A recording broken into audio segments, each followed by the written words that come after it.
Any parent could tell you that each of their children were so different from the start. One might have been loud and hot-tempered, another quiet and calm, and another might have tried to push the boundaries as soon as they could crawl. Allah has endowed each of us with a unique set of personality traits, and we're all born with different spiritual dispositions. How you cultivate your talents or temptations is up to you. But how much control do you have over the qualities you possess?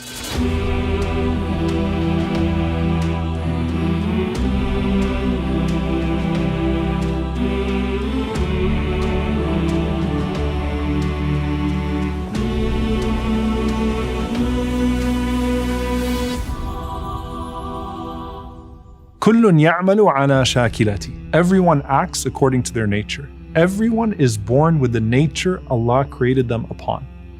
And as they grow, their personality is shaped and molded by the people around them and the experiences that they're going to have. So, for example, what was it like the first time you went into the masjid? And how did all those people receive you? Were you met with smiles and warmth, or were you publicly scolded for being disruptive?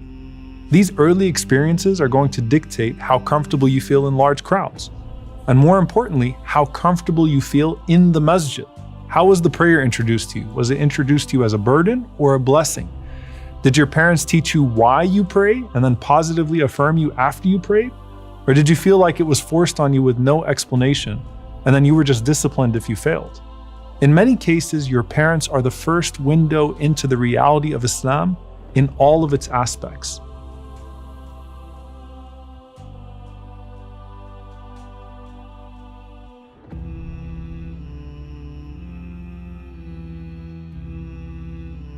Everything from being generous to the less fortunate, to the blessing in feeding your family, especially in Ramadan, to the value of charity in all of its manifestations.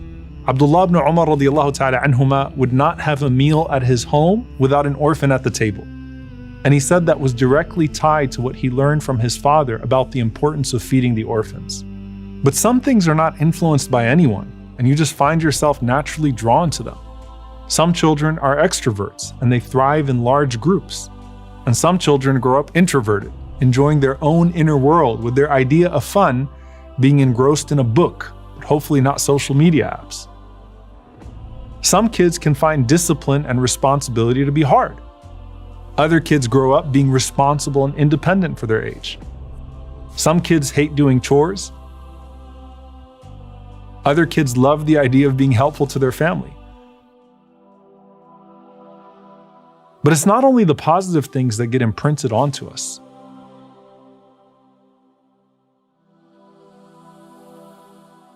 Some of us witness a lot of negative behavior, maybe even in our households.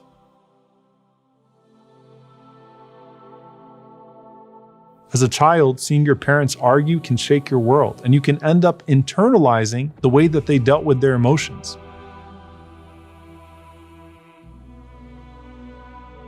So hot tempers often get inherited, or being afraid of a hot temper gets inherited. People-pleasing, for example, is a common response to witnessing continuous parental disputes because you feel so helpless all the time that you just want conflict to end. So how much of your personality was ever really yours to develop? And how much of it was decreed? How much of it can you learn? Your personality is both nature and nurture. And you carve out your akhlaq, meaning what becomes your character, out of your personality. The scholars say, think of your personality traits like seeds that still remain in their soil. They're waiting for the rain of revelation and the light of faith to nourish them so that they can become beneficial crops. Every personality trait has the potential to grow into a virtuous quality, or it could become the opposite. There was a companion by the name of Al-Ashaj Abdul radiyallahu ta'ala anhu. And this was a man who was a leader of his tribe. And so when his tribe came to see the Prophet sallallahu alaihi wasallam, they were so excited that they left everything behind. Camels were untied, things were all over the place. And so he stayed behind, not because he was slow, but because he was deliberate. And as a leader, he was getting everything put back together And then he proceeded to the Prophet ﷺ later than everybody else.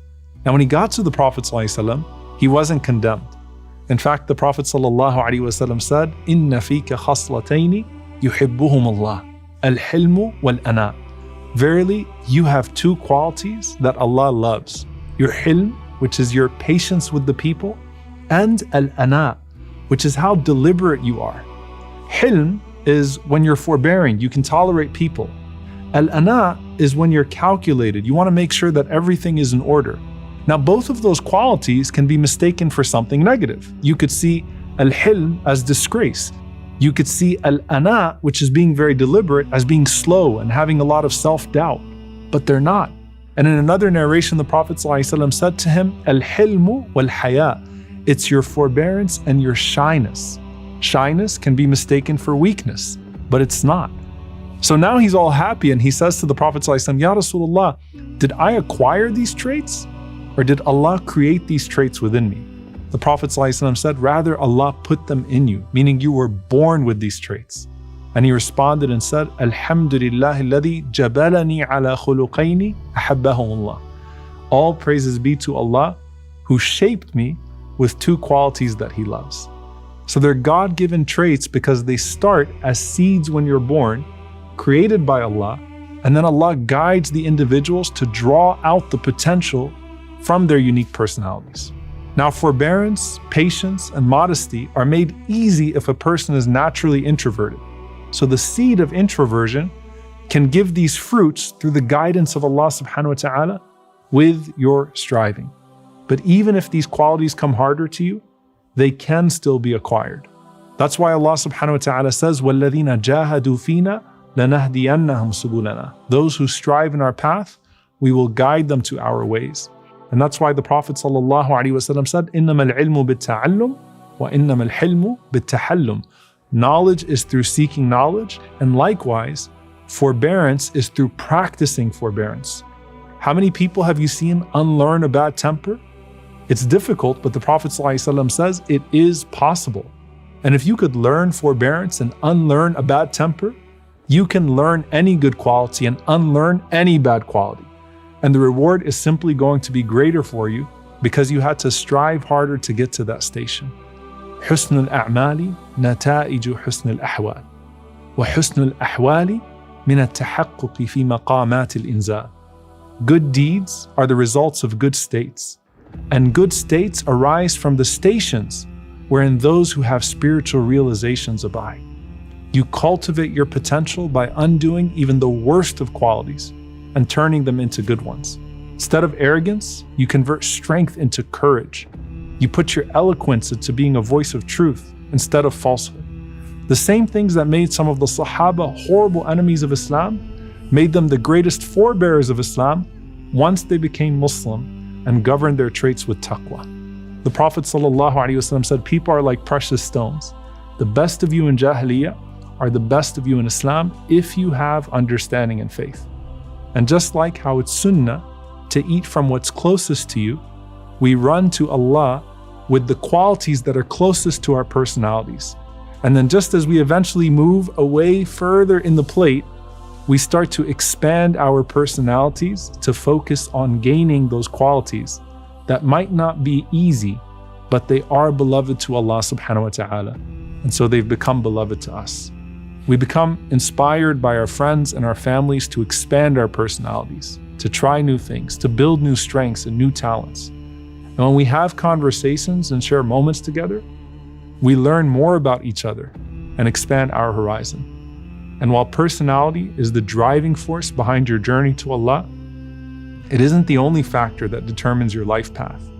Your health and your illness and your physical abilities or your disabilities might just push you in directions you didn't expect. قل لن يصيبنا إلا ما كتب الله لنا هو مولانا وعلى الله فليتوكل المؤمنون